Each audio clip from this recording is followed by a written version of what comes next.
একটা grammar set যেখানে সম্পূর্ণ ভিন্ন ভিন্ন টাইপের প্রশ্ন দিয়ে বানানো হয়েছে এবং এই সেটটা করার ফলে বিভিন্ন ধরনের কম্পিটিটিভ এক্সাম, সেটা এসএসসি হোক বা পিএসসি হোক বা যে কোনো ধরনের কম্পিটিটিভ পরীক্ষার জন্য কিন্তু এটা হেল্পফুল হবে। চলো আর দেরি না করে শুরু করি আজকের ভিডিও। ওয়েলকাম টু দাদার ক্লাস ঘর। প্রথমেই দেখো একটা প্রশ্ন যেখানে আছে this is the book Rahim recommended. এইটা কি defining relative clause, non defining relative clause, zero relative clause নাকি নমিনাল রিলেটিভ ক্লজ? এখন আমাদের প্রত্যেকটা সম্বন্ধে জানা উচিত যে কোনটাকে কোন ধরনের রিলেটিভ ক্লজ বলে। প্রথমেই বলে দিই, যদি কোনো লিঙ্কার না থাকে তাহলে কিন্তু তাকে জিরো রিলেটিভ ক্লজ বলে। জিরো, তাহলে এখানে দেখো this is the book, which হওয়ার কথা ছিল, এই বুকের পরে হুইচ হওয়ার কথা ছিল, মানে যেখানে অ্যান্টিসিডেন্টটা মিস থাকে, মানে অ্যান্টিসিডেন্ট থাকবে কিন্তু লিঙ্কারটা মিস থাকবে, সেই লিঙ্কারটা যখন মিস থাকবে তখন তাকে আমরা কি বলবো, জিরো রিলেটিভ ক্লজ। তাহলে এটা জিরো রিলেটিভ ক্লজ। কিন্তু তাহলে প্রশ্ন থেকে গেল ডিফাইনিং আর নন ডিফাইনিং রিলেটিভ ক্লজ কোনগুলো? চলো এর জন্য আমি দুটো উদাহরণ দিচ্ছি, তোমাদের ক্লিয়ার হয়ে যাবে। দেখো উপরের বাক্যটাই দেখো আছে the boy who is my friend plays very well. তাহলে who is my friend plays very well, আমরা যদি এইটুকু ধরি এটা হচ্ছে সাবঅর্ডিনেট ক্লজ। আর এই সাবঅর্ডিনেট ক্লজটা এই the boy plays very well এটা থেকে যদি আমি বাদ দিয়ে দিই তাহলে এর অর্থটা পুরোপুরি সম্পূর্ণভাবে প্রকাশ হবে না। কিন্তু তুমি যদি পরের বাক্যটাই দেখো, পরের বাক্যটাই একই বাক্য, উপরের বাক্যর সাথে নিচের বাক্যের কিন্তু কোনো ফারাক নেই, জাস্ট ফারাক আছে দুটো কমার দ্বারা, আর কোনো কিন্তু ফারাক নেই।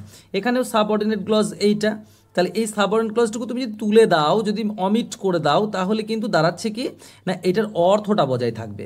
এখন the boy who is my friend এইটা একটা ফ্র্যাগমেন্টারি পার্ট, আর এই ফ্র্যাগমেন্টারি পার্ট থাকাতে বা না থাকাতে এর কিন্তু গুরুত্ব বোঝায় না, কারণ the boy plays very well এইটা এর ইম্পর্টেন্স বেশি। কিন্তু এই বাক্যটাই মানে উপরের যে বাক্যটা সেই বাক্যটাই কিন্তু না, the boy who is my friend এটা যতটা ইম্পর্টেন্ট প্লেজ ভেরি ওয়েল তো এটাও ততটা কিন্তু ইম্পর্টেন্ট। সো মাথায় রাখতে হবে যেখানে কিন্তু ডিফাইনিং সেখানে অবশ্যই এই মানে উপরের বাক্যটা ডিফাইনিং, যেখানে সাবঅর্ডিনেট ক্লজটা তুমি কিন্তু অমিট করতে পারবে না।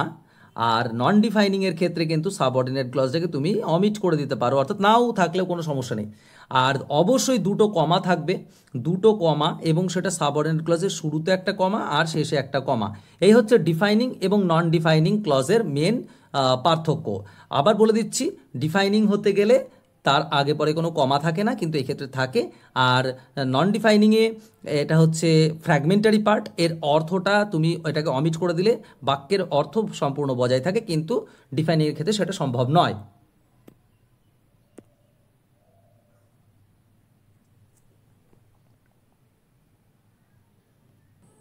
চলো, you are the only person, তারপরে কি হবে? With who, that, which, to whom, কি হবে? অবশ্যই you are the only person to whom. আমরা জানি এটা অবজেক্টিভ, তার জন্য আমরা টু হুমকে নিলাম, আর অবশ্যই একটা প্রিপোজিশন তার সঙ্গে থাকবে। I know that fans love to watch Paromita who dances beautifully. এটা কি সেন্টেন্স? আই নো দ্যাট, তাহলে দেখো অবশ্যই আই নো দ্যাট, তাহলে এটা প্রথমত তো হচ্ছে নাউন ক্লজ রয়েছে, তাহলে অবশ্যই কমপ্লেক্স সেন্টেন্স, তাহলে কমপ্লেক্স সেন্টেন্স বোঝা গেল। তাহলে that fans love to watch Paromita who, তাহলে এখানে হু দিয়ে যুক্ত রিলেটিভ ক্লজ, তাহলে একটা নাউন ক্লজ হচ্ছে আর একটা রিলেটিভ ক্লজ হচ্ছে, তাহলে complex sentence having a noun clause and relative clause, অর্থাৎ সি অপশন ইজ রাইট।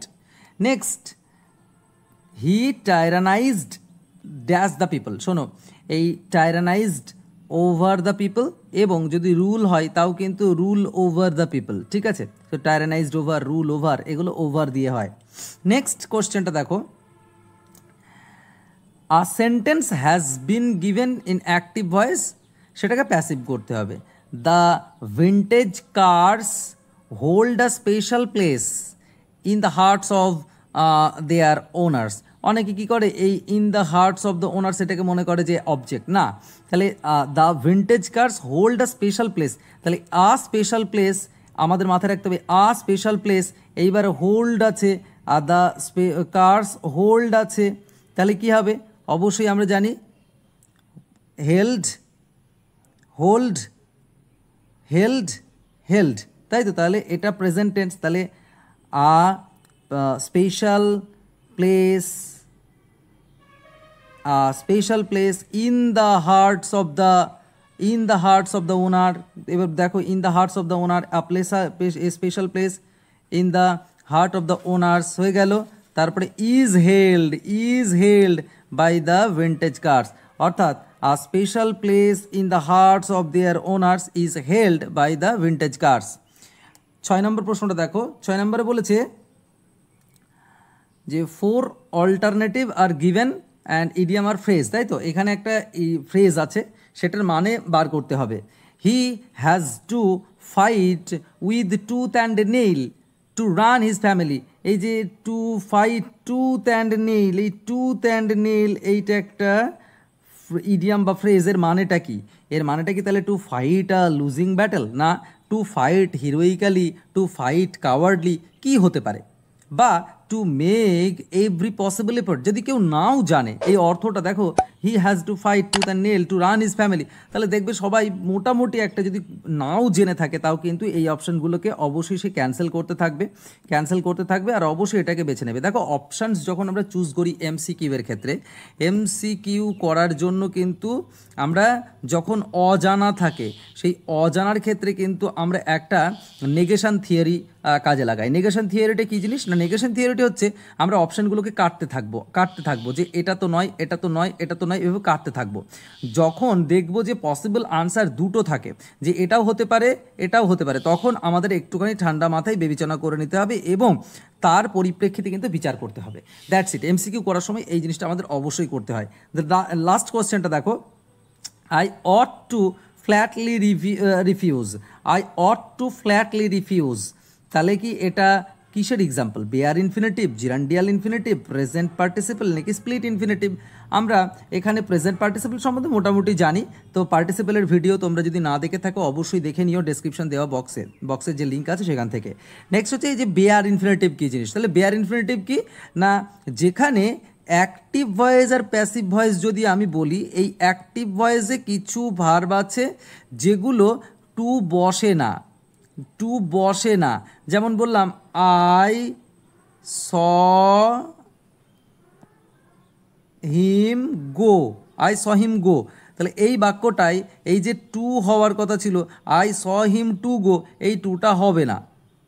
তাহলে আই স হিম গো এই জায়গাটায় আমরা কি করব না, যখন প্যাসিভ করব তাহলে he was seen to go by me, he was seen to, তখন প্যাসিভে কিন্তু টু চলে আসছে, তখন সেগুলোকে বেয়ার ইনফিনিটিভ বলে। তাহলে এমন কিছু ভার্ব মানে সি, লেট, হিড, হেল্প, এই ধরনের ভার্বগুলো আছে যেগুলোর পরে টু ইনফিনিটিভ মানে টুটা বসে না অ্যাক্টিভ ভয়েসে, কিন্তু প্যাসিভে বসে।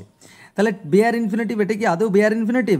না, বেয়ার, এখানে তো টু তো রয়েছে, তাহলে এটা বেয়ার নয়। তারপরে কি আসছে? জিরান্ডিয়াল ইনফিনিটিভ মাথায় রাখবে যে জিরান্ডের মতো ব্যবহার হতে, নাউনের মতো ব্যবহার হবে। এখানে কি আদৌ সেরকম হচ্ছে? একদমই না।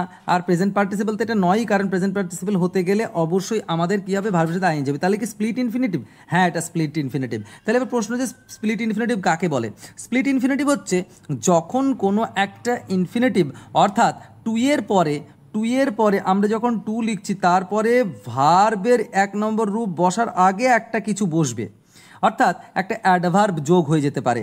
এখানে দেখো এই যে ফ্ল্যাটলি শব্দটা, এই টু এর ঠিক টু আর রিফিউজ এই দুটো শব্দের ঠিক মাঝখানে বসে গেল, দুটোকে স্প্লিট করে দিল, ভাগ করে দিল, তাই এটাকে স্প্লিট ইনফিনিটিভ বলে। আশা করছি এই ভিডিওটা ইনফরমেটিভ লেগেছে।